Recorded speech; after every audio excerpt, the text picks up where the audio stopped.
Mhm. Mm.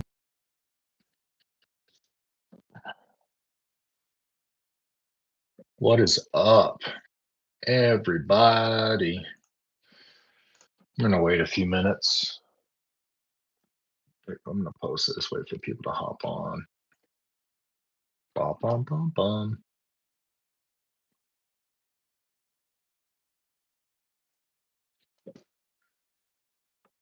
I want to talk about some different topics today, and ultimately, I want to hear from everybody else. So, get a good chat going.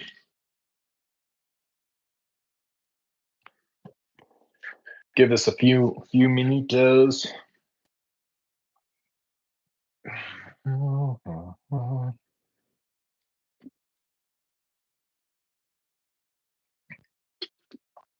Just posted the link in the next gen group.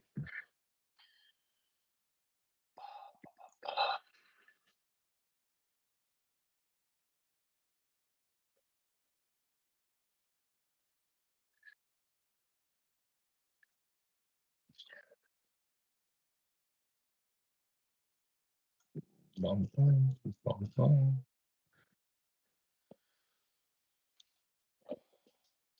You guys hear about this? Who's texting me, dude?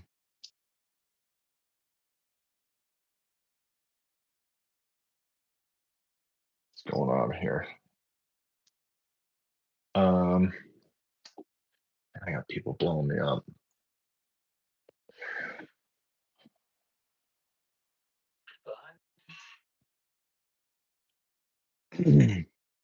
The amount of spam calls I've been getting since the first of the year is insane. Once you guys pop on, hit up the chat. I want to see who's on here, man. We're gonna wait another minute or two. Yeah, jump in the chat, guys. I want to talk about some different topics today, but I also want to hear from you guys. Feel free to ask some questions. Um, I'll kind of dive into it. I'll give people like another minute or something to hop on. But yeah, I was just saying the amount of spam calls. I don't know if you guys get a lot of spam calls. I get so many spam calls, and especially because I've owned a couple LLCs and businesses and stuff before, and I still get blown up about those. Like, do you need working capital? Do you need a loan? You know, so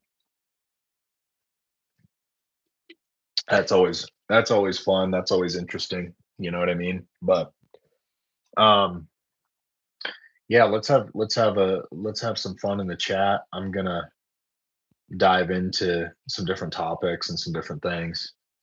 But I think the big topic I want to kind of talk about is I want to talk a little bit about just social media, what I'm seeing on social media, what I think is working, um, kind of the environment or the times that we're living in right now. And if you're wanting to build your brand, what you can do to build up your brand that, it's going to take a little bit of effort, but it's not going to break your bank per se.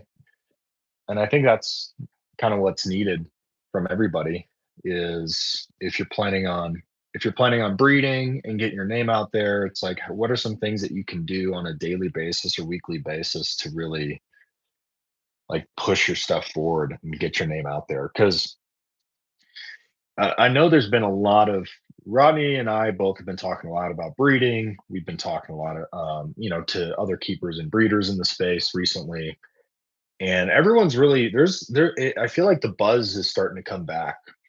I feel like the sense of community is slowly starting to come back, and that's what's exciting for me, really. Is like Rodney's lives have been great.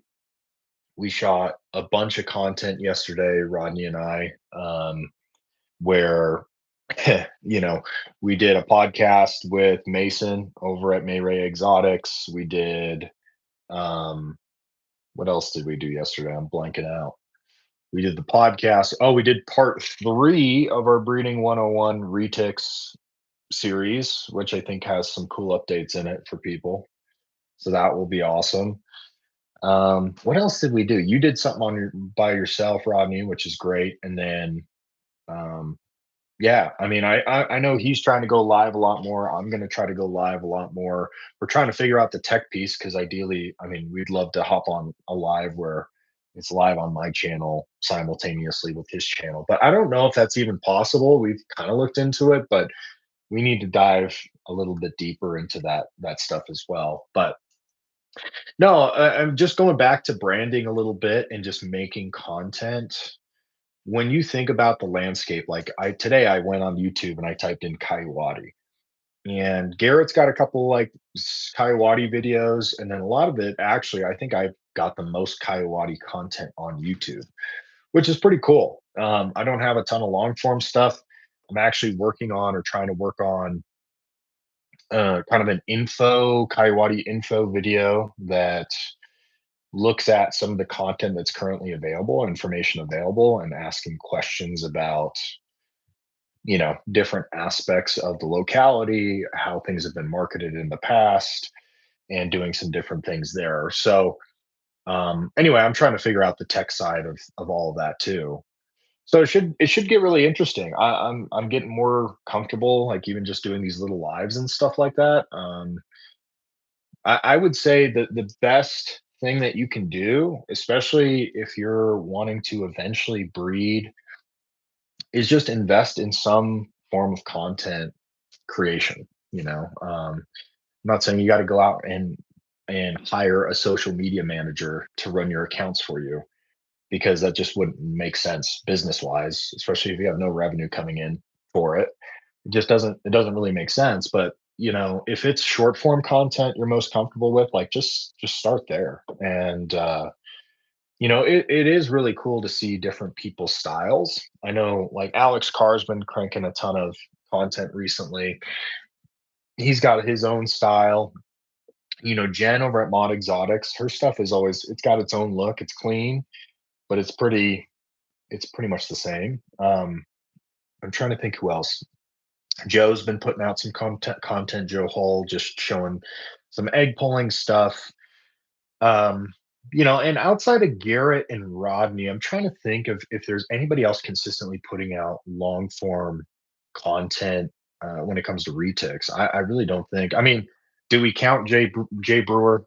Do we count that as retic content? I mean, I guess you do. Have you guys seen some of these AI accounts like making ridiculous spin-offs of Jay's content that just they're hilarious. I don't know. I've got to find some of those, but because all of his stuff, quote unquote, goes viral, because he's like dropping alligators out of their tank, or he's got super obese retics, lounging around everywhere, and he's pulling them around his facility, or uh, aggravating a female that just recently laid her clutch or what have you.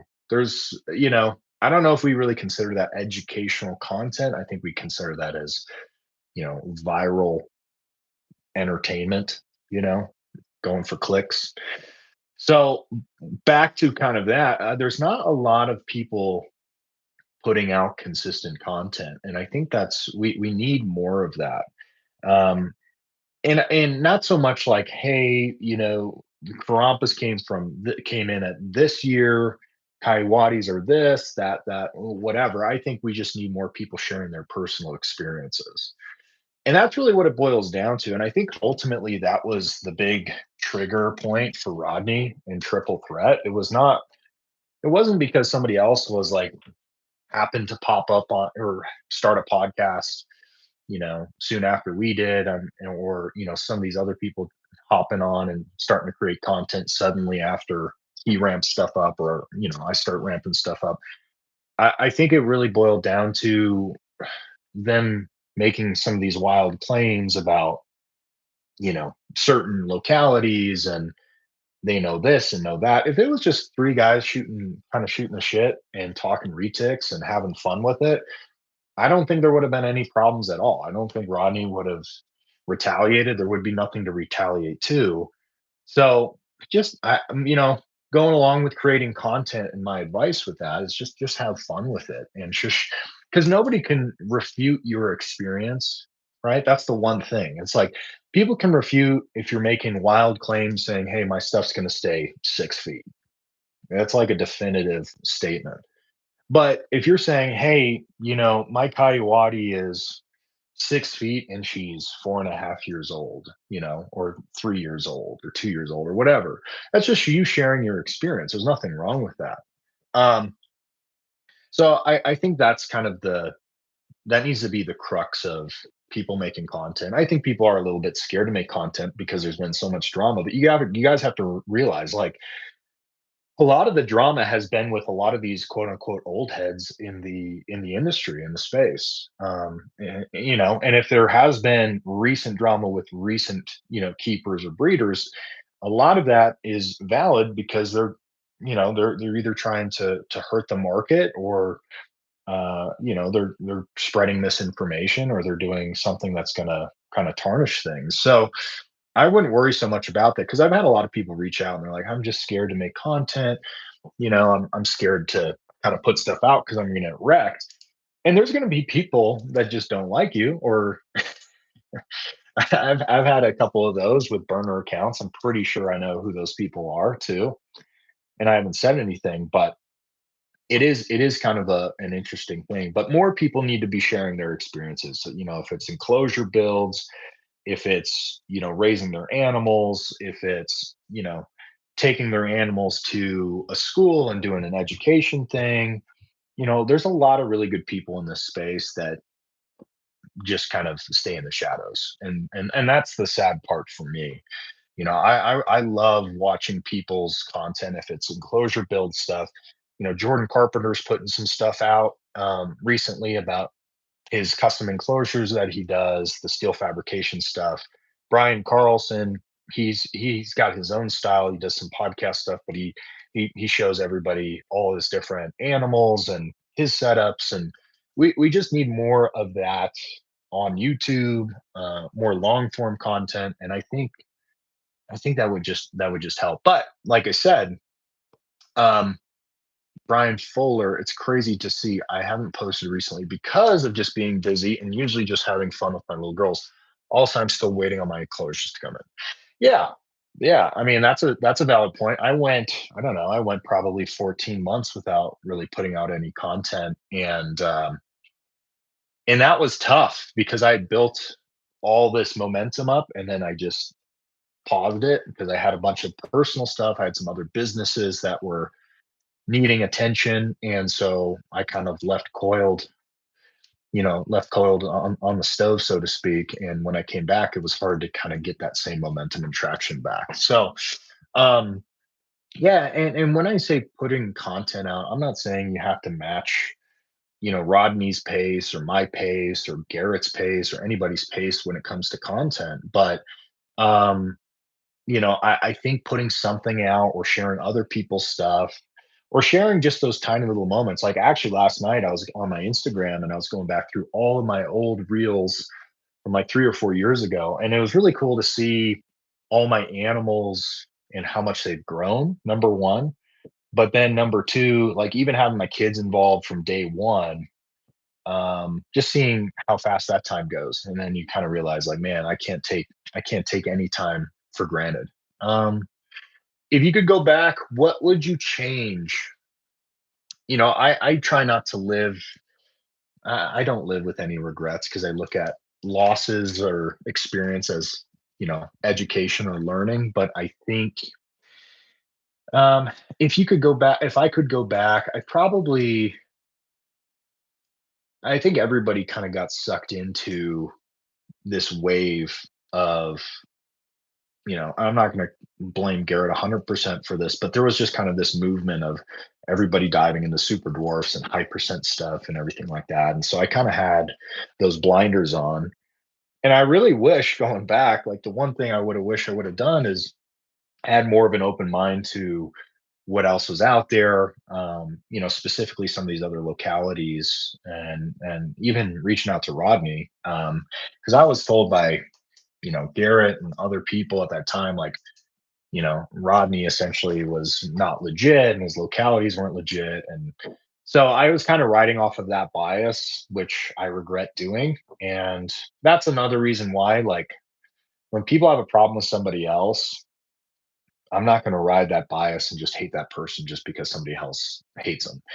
And I've actually seen that a couple times with some people that I've been close to, kind of like 3, 4 years ago, and they're either no longer in the business or they've burned a bunch of bridges. And I found out a couple of those people were actually lying about their experiences with those people that they told me to essentially hate. So it's just not good. It's not good. And, what Rodney and I are really trying to do is, I think, um, just bring a sense of community back. I know Rodney's lives, there's been a bunch of people on his lives, which has been awesome. And I just remember 4, 5, 6 years ago, Garrett's lives were the place to be. I mean, that's where I met some awesome people. I met Jen through that live. I met Deron through that live. Nathan Katz, Lucas, all these different people during that time, and those are the people that kind of helped mold me to where I am today. Eric, etc. Right, and so I really want to bring that back.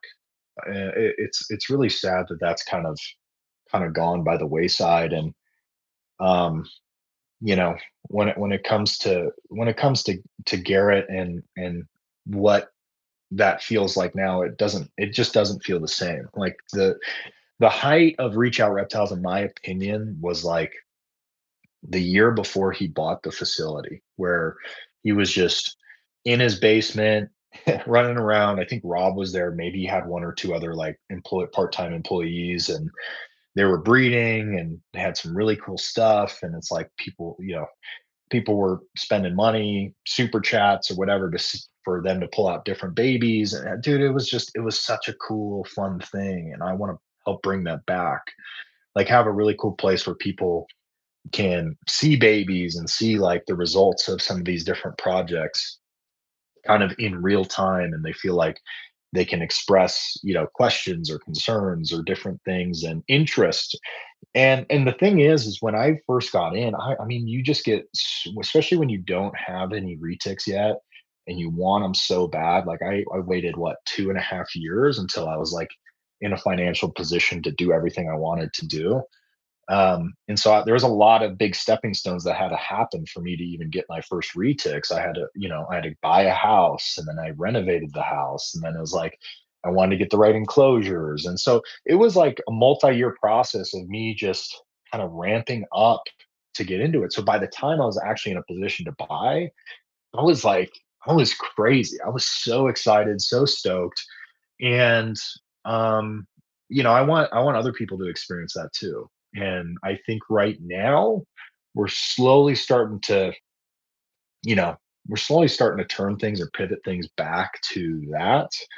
And that really is what the goal is with Rodney and I with the next gen stuff, is, the Facebook group. But I really want to have some sort of a set time where we've got a weekly live where we're able to share. And other people, Rodney's kind of thrown out the idea of having other people pop on during those lives, which I think would be good.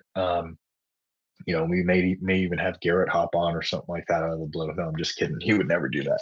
But I think there was that big craze. The COVID money came in, everybody was buying everything top to bottom. And once that stuff kind of slowed down, and then there was some drama and there were some things that happened with certain individuals in the space, that was kind of lost. Like the sparkle on that just kind of went away. And for me personally, I didn't feel as good about being part of certain groups or communities, because I was like, this is, I was basically, I kind of felt like I was lied to in some ways. And I'm actually working on a video, and I've talked about this before a few times on different lives and stuff, but I've really been diving into this because I'm passionate about it. because I've got coyotes and people are like, "Oh, you're just overthinking this. Just label it a locality." And because I opened the question up, or Dax did on the group, and everybody agrees they're medium-sized retics, they're dwarfs.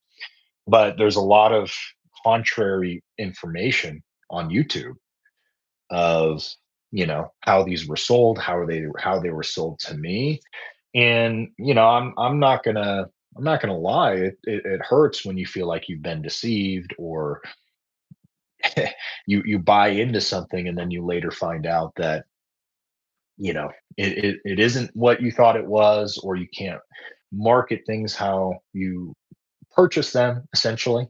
So there's a lot of that has happened, and that's not just the coyote stuff. There's been multiple different things. And so it is sad, but I'm really hoping we can bring back, like I said, the positivity, with the whole triple threat stuff. I mean, it sounds like Rodney and those guys are trying to smooth some things over there, and I wish them the best of luck. You know what I mean? I think they've got actually kind of a cool business model. I just think that they need to be careful on who they shack up with, in terms of where they're getting their information, number one, and number two, who they're letting into their ears when it comes to talking about certain people, or talking about the community in general. Because to come out and say that this community is negative and toxic, it's just not, from my experience, it's just not true. There are the toxic individuals for sure. There are people where it's like, yeah, I don't personally want to have a relationship with them. But for the most part, people in my DMs, like on Instagram, and people reach out or like my stuff or share my stuff, it's 97, 98% positive.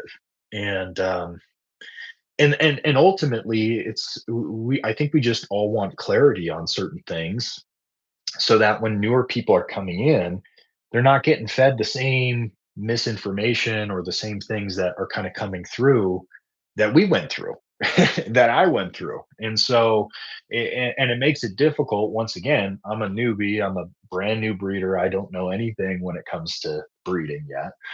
But it's like I can foresee in the future, when I have babies available or whatever, if somebody else is, if a potential customer is reaching out and they're saying, "Hey, Spencer, so and so, told me that this locality or this percentage only gets up to 10 feet or 9 feet." And I say something contrary to that. And I say, "Well, I mean, honestly, it's probably closer to 11 to 13 feet." you know, they're going to get bigger than that. And it's not what they want to hear. They're going to go buy from somebody else, which is fine. I've got no problem with that. But then in 3, 4, 5, 6, 7 years down the road, as they see the progression, as they feed that animal, they're going to feel like they were burned or lied to or deceived too. And then it's like people just recycle and they get out. And that's not what I want to see. So um I think there's a lack of unbiased videos around retics, especially localities. I agree. I actually just watched a video about localities from 3 months ago that reaffirms some of the what I think is misinformation out there. So that's a recent video that came out. Um, well, and it's really stupid. I mean, it's really really stupid that Garrett will not recognize Ternates, Mindanaos, uh, Ternates, Mindanaos, Halmas as other localities, or other medium-sized retics. Like he gets to pick and choose the ones that he has, and the ones he likes to be on his map. I mean, that's crazy. And this is the guy that led the charge on the Superdorf market, and went over to Rodney's house in 2019 and saw all of Rodney's stuff. Was in my take, or my opinion on that interaction was, Rod Garrett came over to Rodney's place, saw how crazy awesome Ternates, Almas, Mindanao stuff, and not to mention the lines that Rodney's working on, and then went back home and was like, you know, oh shit kind of moment. Like, I better try to discredit this guy. because I don't have any of that, nor do I really want to work with this guy because we've had some back and forth in the past. I want to distance myself. So I'm going to make this map of the 7 localities, even though in his recent video from 3 months ago, he talks about there being thousands of Indonesian islands out there. Like, do you know how crazy that is? And once again, if we didn't have more information and he was making these general overarching like statements, then that's one thing. But to be so definitive and to be so sure of like there's only 7 localities, that's how I'm going to market it, and then just ignore everything else going on. I mean, it's a really bad look, and I think that he still thinks that he can sell to a large he can still sell to the market and be okay, but the fact of the matter is most people have smartened up and learned about Indonesia, these other localities, what people are finding still out in Indo, what they're producing over in Indo, what they're producing over in the UK, what's making stuff look better. And he's like, well, I can't go back now. I can't show that I can't finally start talking about Rodney when I haven't been talking about him for a decade publicly. Right. So, anyway, sorry to go off tangent there, but yeah, interactive map would be sick. It would be sick, and even we had a really good podcast with Mason last night talking about the Sarams, Bali's, some of these larger localities that he's working with that are absolutely beautiful, but they're not really talked about and they're not super super popular. Excuse me, because they are large retics still. And he's not going to be sugarcoating it. He knows what those animals are, and that's fine. There's a market for that. There's a lot of people interested in those animals, and he even talked a little bit about um, some of these people he's reached out to that own a Saram or a Bali or whatever, and they just own it to collect it. They're not owning to breed. They didn't even want to sell anything back to them. They just love them that much, and so there are kind of those niches within the niches, and those are the people he wants to sell to, and I think that's awesome. It's a very unique thing that he's doing. Not only that, but he's also preserving a lot of the pures, a lot of these localities because no one else is really doing that. So anyway, yeah, an interactive map of localities would be really cool. And even being able to tie kind of the history of, as much history as we have available, because really there was only 4 or 5 people that cared about these localities, 15 years ago, 10, 15 years ago. And then as the market changed and as, super dwarfs or dwarfs or smaller retics became the craze, then there was a market that was built by primarily Garrett for that, and they took off. So, and I don't think many people know this. Like a lot of the stuff Garrett sells, a lot of the localities came through Rodney, which is hilarious. Rodney got out of all pretty much all the super dwarf stuff. So, I mean, it's just funny to me that Garrett doesn't he pretends that Rodney doesn't exist, but a lot of his quote unquote bloodlines came from Rodney. So if you guys didn't know that, that's the truth. Um let's talk a little bit about, like I said, wanted to talk if you guys have anything you guys want to mention or talk about, let's throw it in the chat. I'll go through it. But yeah, I'm really excited for the next few months. It's breeding season. I know, over here we've got, well, I don't want to give it away too much because we shot a bunch of content and stuff for it. But yeah, we've got some breedings happening over here, which I think will be really cool. Just kind of looking at the next few months and trying to prep for all of that.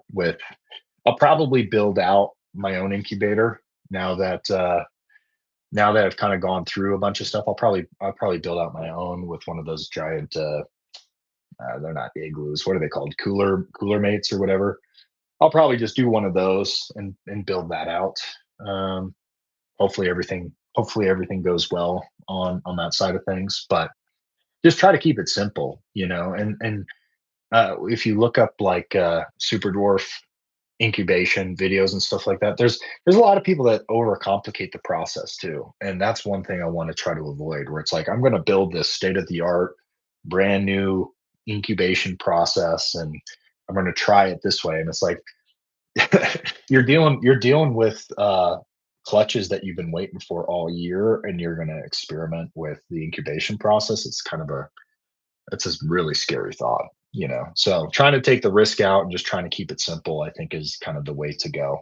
But yeah, once again, I mean, I'm excited. I think there's a lot of opportunity right now. I think the next 2 3 years we're going to be looking at a locality boom for sure. And I think that's going to continue to be refined with these different lines and where people focus. But there's going to be, in my opinion, in order to rise up and compete, I think you're going to have to really be focused on intentional breeding or selective breeding on what you're putting together, instead of just, hey, I'm going to throw these two snakes in and hope and pray that things go well for us. So, um, what else is going on, Brian? You've been super active on here. Let me start with a few. Yeah, Brian, you've got like a super phantom, right? What's your super phantom's percentage again? Is it 68.75%?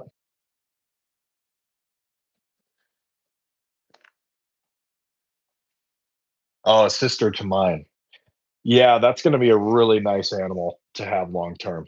Like, because even if people get up past that, like to have that as your base, if you were, I think you're more focused on the keeping part, but down the road, if you did want to breed, that's an awesome animal to just keep.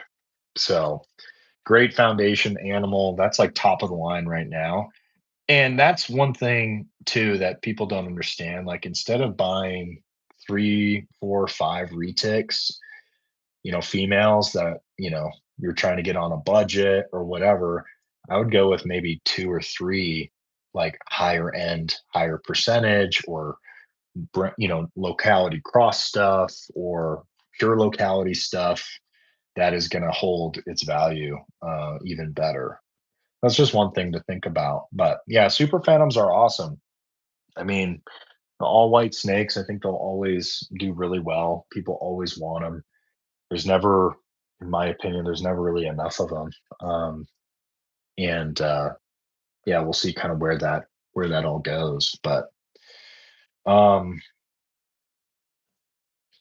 yeah, no, I mean, I think it'll be really fun. We're working on a couple of new podcast guests. So if you guys have anybody that, if you guys want to come on, if you're watching this, if you want to come on the podcast, comment down below. And I think we're going to have a really great next couple months. We've got Weston Wenner and Paul Lucas that I think we're going to be having on next week. We've got Ryan Conkey that's down in Peru with Andrew Acevedo right now, Eric Lee, and a bunch of other people. That trip looks like it's phenomenal, by the way. Um, Rodney just confirmed Weston and Paul are good for next week. Awesome. That will be huge. And yeah, I'm excited to talk to Eric about how that trip went. It looks like it's a blast. My biggest concern is just making sure that things are organized enough. I don't mind roughing it, but um, hey, just give me 1 second. Um, would love to see Andrew on. Yeah, so would I. I think the whole world. There should be a world premiere of that because Andrew never comes on anything. and, and yeah, Andrew is never on a podcast.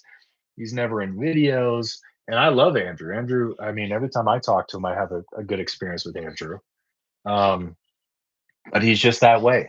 But I think Rodney's finally convinced him to come on the podcast because he has some cool stuff in the incubator. So he wants to promote some of that and whatever, which is great, you know. But we'll see. I'm not counting on that happening until it actually happens. It's recorded and it's posted. So But yeah, is there anybody else you guys want to see on the podcast? I'd love to, even if it's you guys, if it's you that want to hop on the podcast at some point. Um, we're looking for guests. I'm trying to think who else. That Soul Reticulatus guy.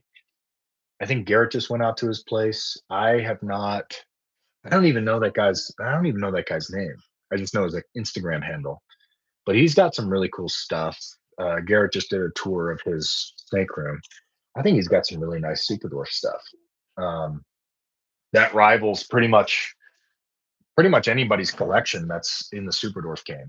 I think he's got some high end stuff. Um, yeah, Paul Lucas, Weston Winter, Ryan Conkey is going to be coming on. We just had Mason on, um, and yeah, we'll kind of see where all that lands over the next few weeks. And I know I brought this up to before, but I mean Andrew and I, Rodney, we've all kind of talked about potentially getting an Indo trip planned or kind of in the works for 2027. Now I don't know what time of year is good for that, but there's some decent hotels slash resorts on Ternate Island, so that could be in the cards, which would be I think sick. It'd be super fun. And I did we talked a little bit about it in the group a few months ago, and there's actually quite a few people that reached out and said, "Hey, I'd be down to like get this locked in." And I was like, "Oh, okay, cool." So once Andrew comes back from his trip, we might start talking about some of that too. DNT, I would love to have DNT and Jake on too. Jake Klotz. I'd love to have both those guys come on. Um, you know, I think it's really interesting with what both those guys are doing. I know Dax has dipped more into Superdorf stuff than Jake has. I don't think Jake has really taken the leap into other locality stuff or Superdorf stuff yet. But it'd be interesting to hear kind of what he's working on. I know he did that Sula Ocelot pairing, so he's got a bunch of hets. I don't know how those are going for him. Hopefully they're going well, and you know, able to make some cool stuff with that. But um, yeah, no, I mean it's gonna be really Anunnaki. Yeah, I really like those guys. They're always really positive. They've got Kaiwati stuff. I think we've got I think we've got some. I think mine is a sibling to theirs. I don't know. They hit me up one time. Was like, hey, we need to chat about our Kaiwati stuff, like both of us together. And I don't think they've ever been on a podcast. Um, and that's the thing. They seem super super cool. They've never come on a podcast, and I just personally, what I hate seeing is like people feeling like they have to like pick these sides and stuff. you know, like, if you go on this podcast, you can't go on that podcast. Or if you talk to this person, you can't talk to that person. And I think it's a really bad way of thinking and operating in this space because ultimately everybody's doing stuff differently. And if you just boil it down to people loving their snakes, working with their snakes, breeding their snakes, like if everybody got thrown into a room, I guarantee everybody would get along decently fine. I mean, there might be one or two outliers with that, with some of the different threats that people have put out in the past towards other people. But overall, like there's more common ground than not if you got literally all the keepers and breeders and retics kind of together. So um yeah, I would love to have them on. They seem like really cool people. They've always been super supportive and super nice. They've got some of those cool paradox animals, right? Um, the one I think is that a golden child, paradox golden child, something something to it, but it's like a black snake with a bunch of orange patches on it. That's pretty. That's pretty killer. And I was gonna ask once again, like there's certain things I know, but I'm learning every single day, every single week, if it's from Rodney or other people. So um paradox super motleys. So like that was the thing I was gonna ask too, because I've heard contradicting opinions on this, but with Paradox, can you breed for that? And the same thing goes for Calico, because I know with Calico they get more and more white or lighter typically when they shed. I guess that might be a Rodney question, but can you breed for Paradox? And can you breed for Calico? Um, and I actually looked into it because we Rodney and I were talking about this last night. But the amount of calicos people are finding over in Indo is just like they're just falling over them. It seems like with all the wild caught stuff. So yeah, I'm not pretending like I know everything. Well, and it's funny because I had some guy, and I think I've addressed this already once or twice, but I've had some guy that really doesn't like me. Anytime I'm on Rodney's channel in a video, like he'll comment or he'll say like some snarky remark. But it was funny because he's like, "You're like the Ryan Seacrest of retics," and I was like, I was like, "Is that a?" I almost want to take that as a compliment because Ryan Seacrest is extremely successful. So I guess I'll take it. I'll take it that way. But it's just like you don't know anything. Not for Calico. I'm not sure why the paradox is happening in Motley. Interesting. Okay. So for Calico, you're literally just kind of lucking out and keeping those essentially for like the visual aesthetic and almost like a pet because you can't really. I mean, I guess you can still breed it, right? But you're not going to be getting breeding for Calico. Um, yeah, the Anunnaki they came out with a I want to call it almost like an Anunnaki line. They named something. I don't know if it's the paradox stuff or something else that they were working on, but really interesting stuff. I mean, really cool stuff. And that's what I like is everyone's kind of working on different things. And we talked a bunch about this in the video Rodney and I shot yesterday for part 3 of the Breeding 101 series. But the big thing is what I think is going to really stand out for people is making stuff that becomes almost their look or their line, right? So holding stuff back, if it's back pattern, color, different traits, breeding that kind of over and over a generation or two. Because you think about the stuff that Rodney's been able to kind of breed or to selectively kind of put together, if it's the Apocalyptos line, the Fractalus line stuff, and it hasn't taken 4, 5, 6 generations to do that. It's only taken, I think Rodney said it was 2 generations or something from wild caught, one or two, between one and two. So it's like you can do some really cool stuff and give yourself time, give yourself 8 to 10 years to kind of work on making stuff look like your own line or your own thing.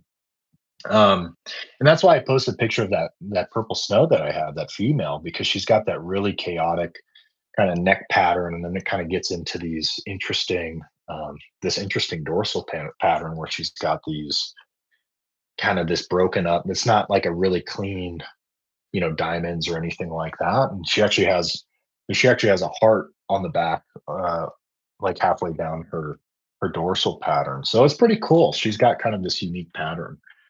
Um, and that's the thing you got to watch out for, Brian, is you want to go and you want to buy them all.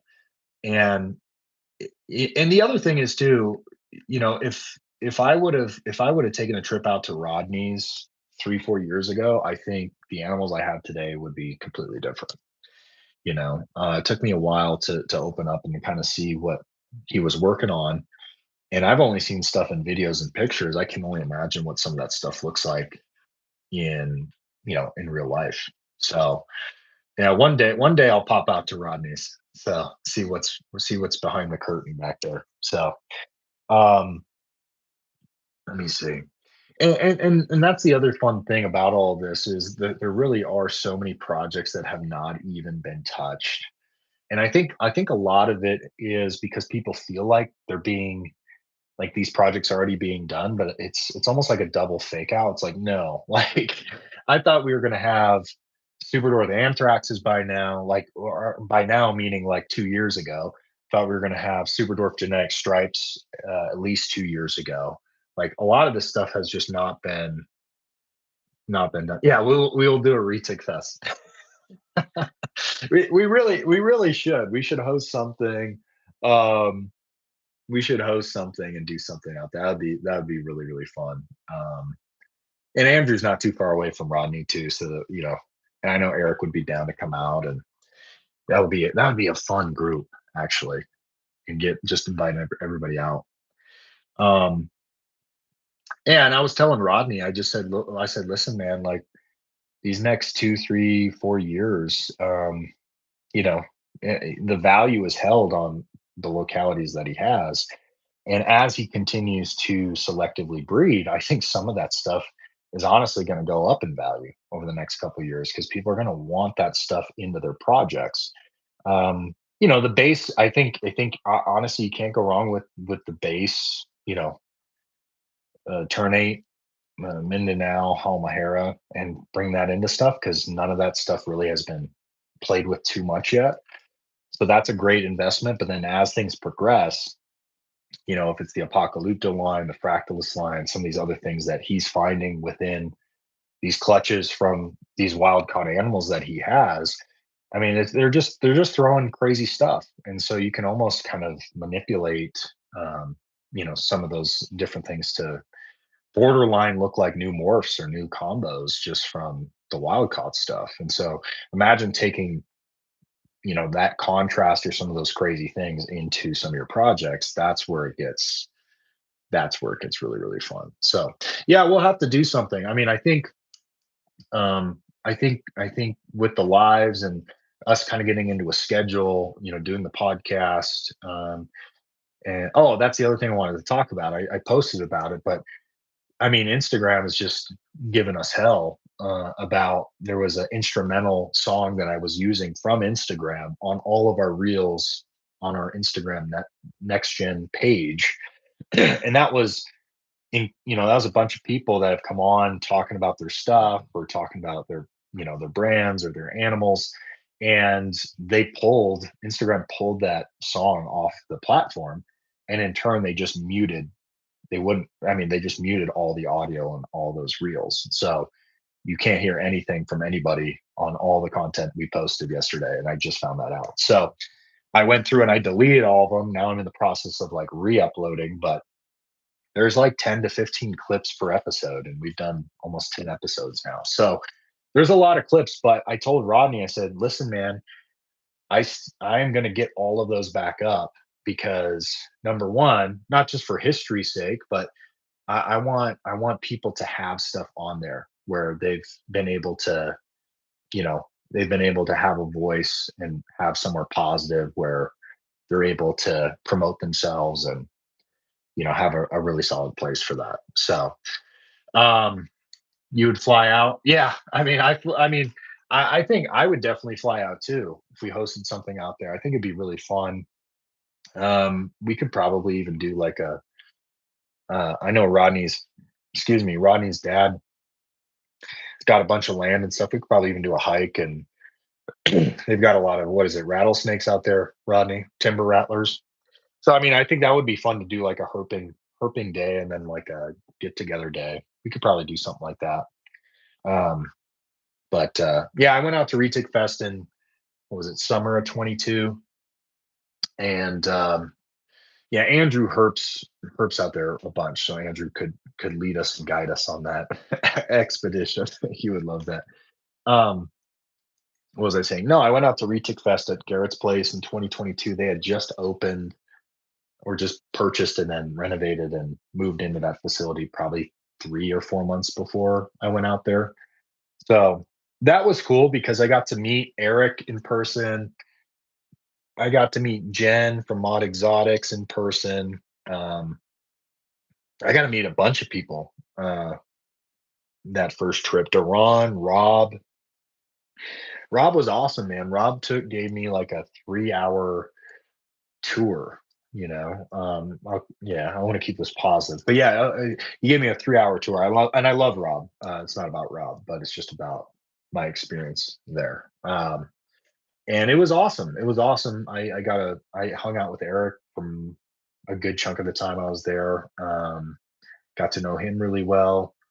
I'm trying to think. There's a bunch of people too because when I went out there, I I went a little nuts because I just went through Stewart Design, just got my logo done, just got my branding done for Instagram and YouTube and all this stuff, and paid a bunch of money. And then I took a bunch of shirts out with me, and I don't know. Like I think the people running the show weren't super happy about that. Like I was trying to promote my own like brand at Retic Fest, but I don't know. It was weird because everyone was exchanging like stickers and stuff like that, like their branding and getting to know people. And I was like, yeah, I don't know, I spent a good chunk of money on these custom shirts, and I was basically just I was handing them out for free. Like, hey, like they're super comfy shirts, and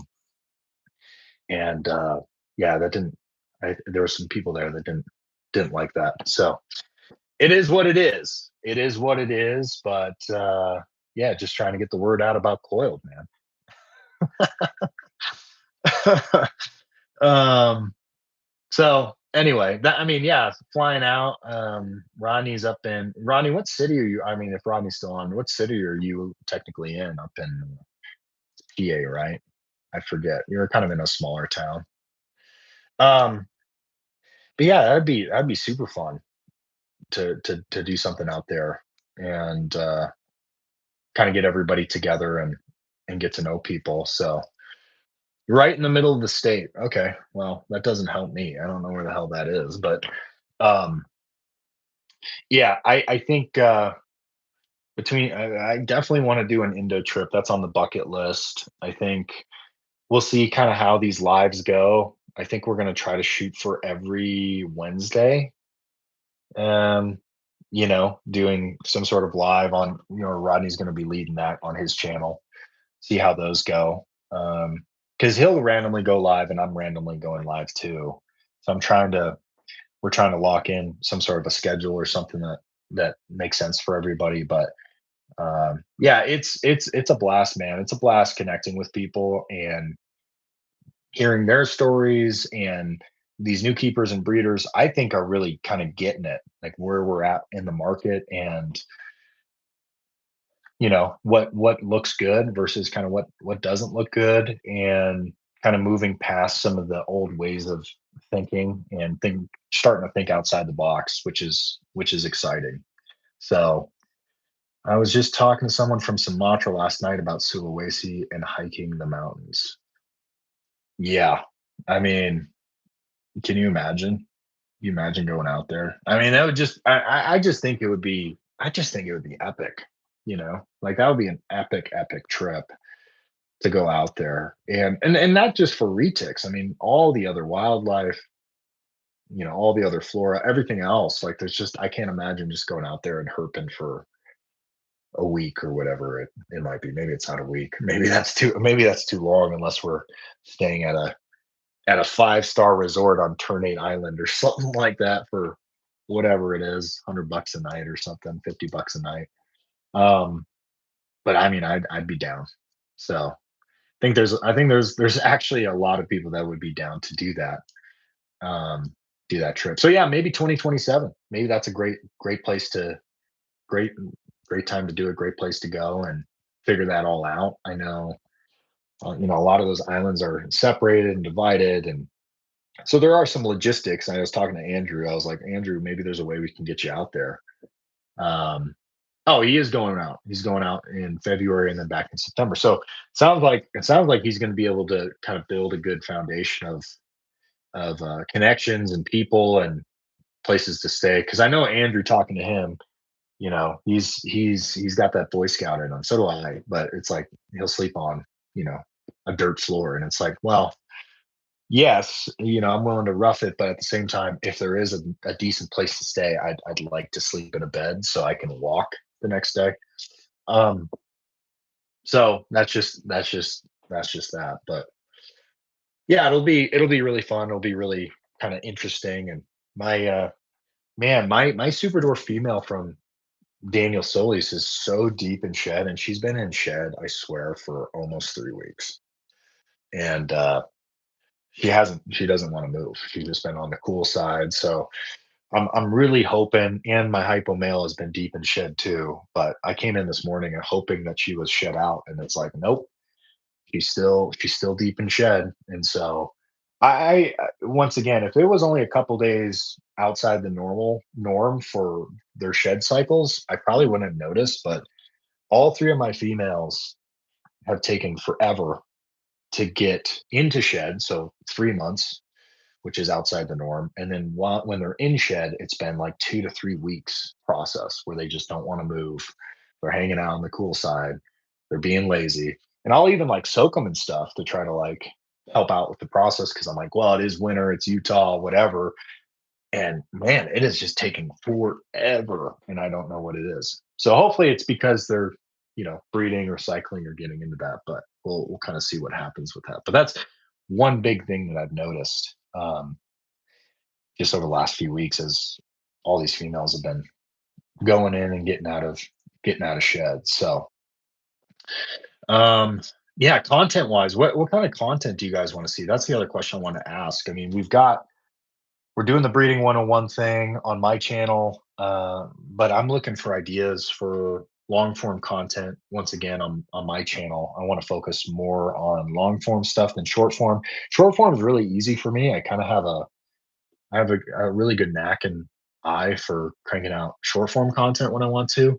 I do get burned out a little bit sometimes from it because I'll crank out 14, 15 videos and schedule them. But um, yeah, what kind of content do you guys want to see? I know Brian, you mentioned something about seeing more adults or sizes or age of adults and stuff like that. I think that'd be a good video of just like, hey, these are my animals. This is the update. This is how old they are. This is how roughly how big they are and kind of go from there. But what other content do you guys want to see? Or if you've got other topics you guys want to talk about, throw them in the chat. So let me grab a drink here really quick.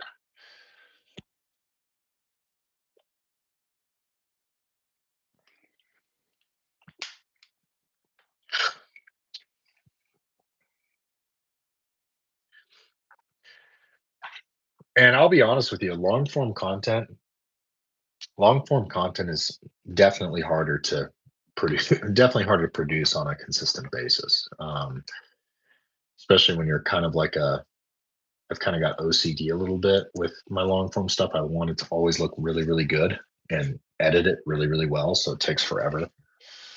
Um, yeah, Rodney hit the nail on the head. Super time consuming. So I'm trying to figure out what's a good balance because if I do if I do like a really edited video, it's like for every really edited video, I need two longer form pieces of content that don't take a ton of time and like work of when it comes to the editing side. So I'm actually trying to dial in my process for doing almost kind of like I'm not trying to do super clickbaity stuff, but just like almost like reaction videos or watching other people's content and then like pausing it and going through like enclosure build videos, I think would be really cool to do and just kind of giving my 2 cents on what people have done with retics in the past. Because there's so many different ways to set up your retics. I mean, it's kind of endless of the potential or the opportunities and people build out their own stuff. They get some custom stuff made. They do bioactive, they do naturalistic, and obviously I'm biased towards naturalistic because that's what I have. But there's pros and cons to every setup that you do. But I mean, I think it would be cool to kind of go through other people's videos. And I know I kind of looked it up. There's not that many people that have gone through a full uh, like retic enclosure setup video or film their process. But yeah, I mean, I think just the long form stuff, reaction videos, and yeah, I want to keep it positive, but at the same time too, I also want to, from what other people are telling me or the questions that they ask in the group, you can kind of see where there's some disconnect between information that was put out 4, 5, 6, 7 years ago and kind of where we're at today and how people think about certain things. And so I think it's really good, but at the same time, there's also some clarifying that I think needs to happen where it's like, okay, you know, uh, we need to we need to change some of this information, or at least, not to be combative with anybody or any other person on YouTube. That's not really the point, but it's like I think it's healthy to have some conversation about it and sharing some of that. So yeah, long form for reptiles is hard. I mean, hats off to people like Brian Barczyk. I don't know how he did everyday content for, was it 5 years or something crazy? I mean, that was insane. And R.I.P. Brian. So yeah, I think Brian's the only one. Like I said, Jay at Prehistoric. I don't know how often he's posting long forms. I think most of his stuff is short form, trying to get the clicks. You know.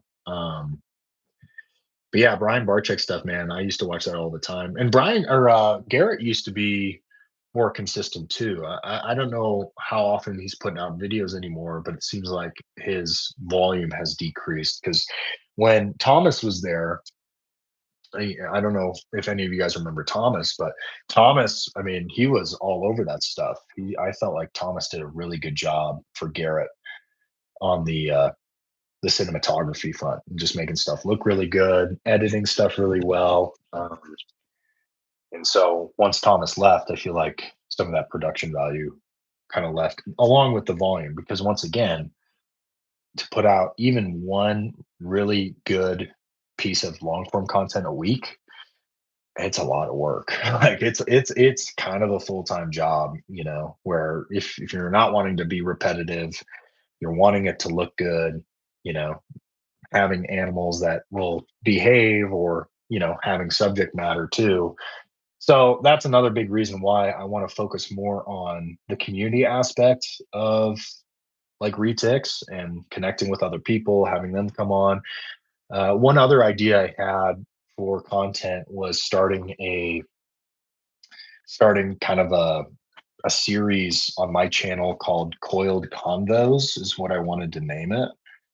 And have kind of just interesting conversations with people. So like I wanted to have that morph marketer woman come on that works with some of the retic breeders that does the marketing for them, branding for them.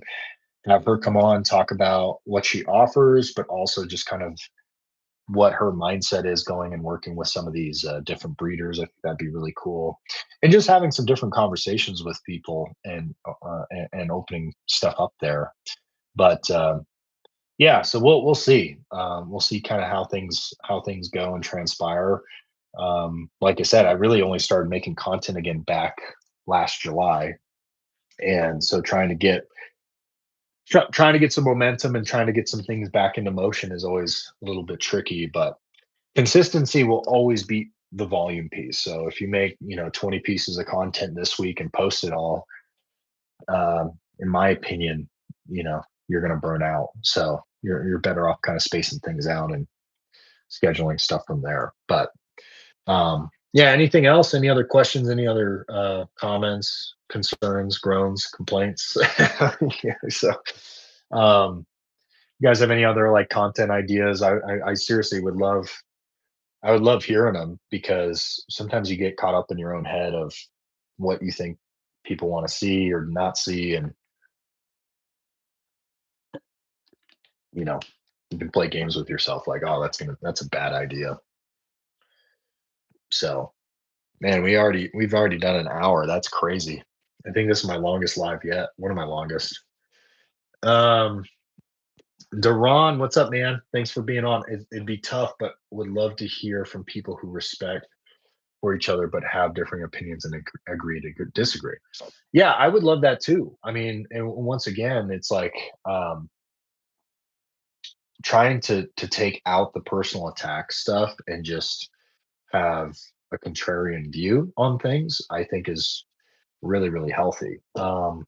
Unfortunately, within our space, and the different people that are in it or have been in it historically that maybe are no longer in it, it stoops down to a low level very very quickly. But yeah, even when it comes to other breeders or people that I feel like uh, might have put out misinformation, maybe still do, whatever. It's not like I'm trying to take the stance that their business needs to be burned to the ground. It's just, I personally believe and feel that a lot of the a lot of the information that has been put out is hurting potential customers, current customers, or even past customers because of the information that has been put out. And, you know, I think there are some things where we don't have all the answers. So to take a definitive stance on certain things, I don't think is good. I don't think it's healthy to say, you know, if it's prehistoric pets saying dwarves are going to be 4 to 6 feet, or they're as big as ball pythons, or whatever stance it is. It's like making definitive stances in this space, I think is not good. And I don't think it's improper expectations with customers that I think is the driving factor, or the biggest issue, I would say. Because what happens is somebody gets information from somebody, their snake grows, it grows past whatever they were told. They go to another, breeder, and they say, well, why is this happening? I was told this, I was told that. And then it gets back into that tribalistic thing where it's like, well, he's in that camp, I'm in this camp. But the other problem is a lot of people aren't willing to jump on a podcast or have even a debate with a moderator of some sort or something. And the other issue with that too is I think there are people that have been in this industry for a long time that unfortunately are disingenuous. Like they're not authentic to who the persona that they're putting out there is nowhere near who they actually are. And that's the other issue. And that's what I've seen with a couple different people where it's like, listen, you might not like me, you might not like how I talk or my opinions, but you talk to me in real life and I'm pretty much the same dude. You know what I mean? Like I'm not switching up on people or acting really chill on a podcast, and then I'm going and cussing people out for no reason, or telling people to destroy this person's business or go after this person for this, or in other people's ears. Like that doesn't happen. Nor does it do anybody any good. And the whole thing about competing needs to, in my opinion, go away. Because number one, a lot of these projects that people want to see happen have not happened yet, which just tells me there's not enough people focused on getting these projects done that people do want and want to see. And they just want to see a proof of concept, and then they would buy into these projects. And then, the other aspect of like competing is what is really our goal here with putting out content and sharing our personal experiences. The goal, you could call it marketing, yes, but the other side of that is, what are we doing to help other keepers and breeders from other niches come into retics, right? Like that's why I think the competition side, or this, that, or whatever, is stupid. Because the whole mission from everybody is to share our experience, to help other people understand how awesome these animals are, right? So, anyway, prop dude shop. Hey, what's up, dude? What's up, man? Um, I don't know who's behind prop dude shop, but thanks for hopping on the live. We've been going at it for like a good hour, almost hour 10 minutes, but this has been really good. And thanks, Drawn, for the comment. I agree wholeheartedly, and it's like I said, unfortunately, with the people that we know, I think having a civil debate on certain topics would be near impossible. So, not saying it's impossible, but because I would love to see it. I mean, I would love to see it because I've had my own experiences working with different breeders. I think I know enough to be dangerous. I'm still learning every day. I'm not claiming I'm a seasoned breeder and I know everything about breeding. It's like I'm a noob in a lot of aspects when it comes to this stuff, but I've been around enough people, had relationships with enough people, been burned, a few times by certain people, and it's just it really is unfortunate. And I think greed is a part of it too. I think greed is a big part of it, where people start seeing success, and then they're all over the place when it comes to breeder loans and partnerships, and they start doing a million different things at once. And trying to make more money, and it's not good. Oh, cool. Ripley is my SD. I did that custom dubia enclosure I posted a while back. Oh yeah, yeah, I remember that. That's awesome. Yeah, those dubia enclosures are. I mean, I feel like Darian sells a bunch of those. So yeah, I don't know if you have a video of you building it out or posted any more content on that, but that's what I was just talking about is doing just some reviews on some people's setups and giving kind of my 2 cents on what I like about them. You know, so I think that'd be a good thing as well. But yeah, I mean, I really like the people that I just really like the people that have been in it and they continue to be in it, and they're good people, and I've made some really good friends in this space, and just trying to keep things as positive as possible. Um, oh, okay, yeah, yeah, the Mario themed one. I think I do remember. Excuse me, I do remember that setup. I remember actually. Garrett did a section. I don't know if you guys remember this, but he did a two-part series on reviewing a bunch of people's enclosures for retics. Um, and that was actually a pretty cool video. So I'm interested to see what people are doing kind of nowadays and how things have maybe changed over the last 5 years, or if they're kind of the same. Um, we did do that podcast with Jordan Carpenter, and he talks a lot about his custom enclosures and some of the different things, between what he's done versus some of the PVC stuff. And that, I mean, that's really why I like jungle cages, because they're ABS plastic, and Mark chemically welds them. So I don't have to put like silicone in them to seal them or anything like that. They're definitely more on the pricier end, but Mark's able to kind of build out any size that you want to build. And so I highly recommend them. I think they're super thick, they're super sturdy, they're not going to warp, they're going to stand the test of time. And I don't know if you guys have seen Wildfire Retics, Weston Wenner, but all of his stuff is jungle cages as well. And he lives about an hour north of me. But Mark's out of Colorado, so if you guys are anywhere near out here, I mean, I can't recommend Mark enough. I mean, he just does a fantastic job building out those enclosures, and he can put in shelves. He can kind of build them out, like I said, exactly to dimension.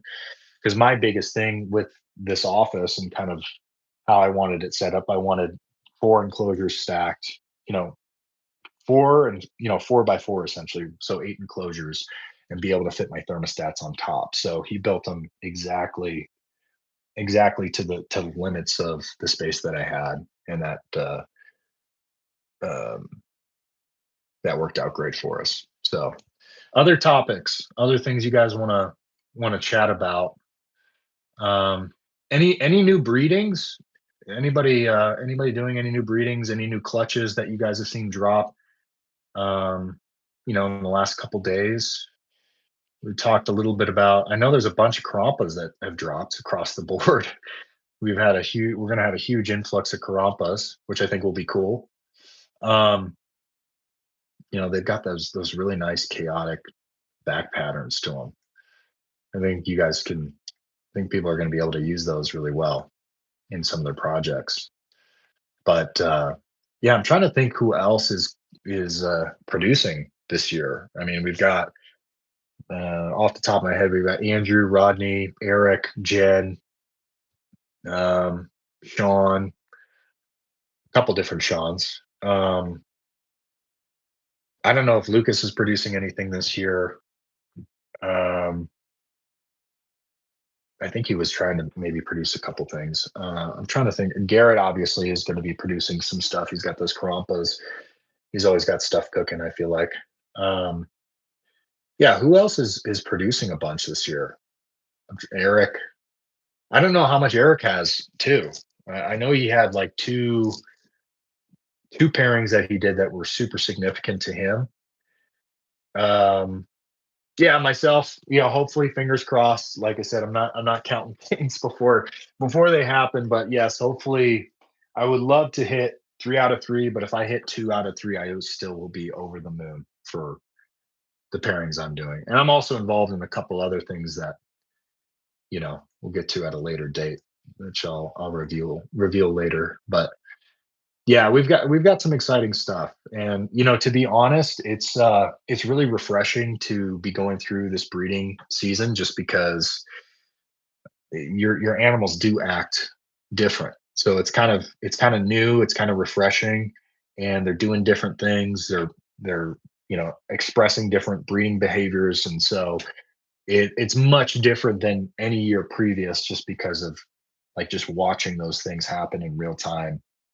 Males going off food or females going off food, taking these long shed cycles. I don't know if that contributes to anything. Um, Um, Maybe a topic would be cool is how to go about starting to breed and getting into breeder loans. Yeah, I mean, I've for the most part, and I've talked to a couple experienced breeders on this part. Most of them have nothing but good things to say when it comes to breeder loans, but almost all of them have one pretty bad experience. So, like with, typically, one person, and a lot of times that one person is the same person across the board. So, um overall though, like I personally like to have contracts in place. That might not be everybody's cup of tea, but for the breeder loans that I've done or have, kind of in place, I've got paperwork attached to that. Just and that's, it's to protect me, but it's really to protect the other person too. If I've got your male on breeder loan, um, I need to make sure I take care of it well. So yeah, I mean, I think that would be a really good topic. The other thing too is getting rid of kind of um, these myths behind, my snake needs 6 to 7 years if it's a super dwarf to get up to breeding size. I think that's been kind of debunked and talked about, but maybe not enough. Where that's what I thought. I was like, oh, my females aren't 5 years old yet, or a couple of them are only four or whatever, and they might need another year, which could be the case. But I think if you feed them correctly and they get up to size in 3, 4, 5 years, you can definitely start breeding them. And with the males, it's been interesting too, because that super fan of male that I got from Andrew, he was pretty undersized when I got him. He was what, a year and a half old, I think, when I got him, and he was undersized. And so I got him up to past 4 feet, and I was like, I don't know if this guy is going to be ready.